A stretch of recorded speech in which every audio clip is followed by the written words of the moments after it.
Yo-ho! Hello guys, in today's video I'll show you a quick and easy way to convert an XML file into a Word document.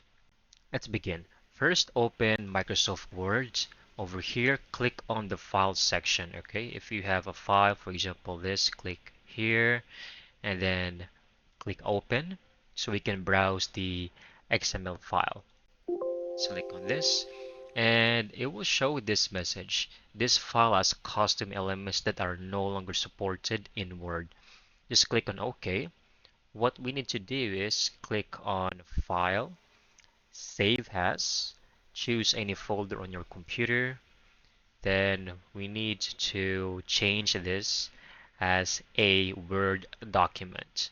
Okay, and then rename this as whatever you want this file to be. Then go ahead, click save, and it will automatically convert this into Word.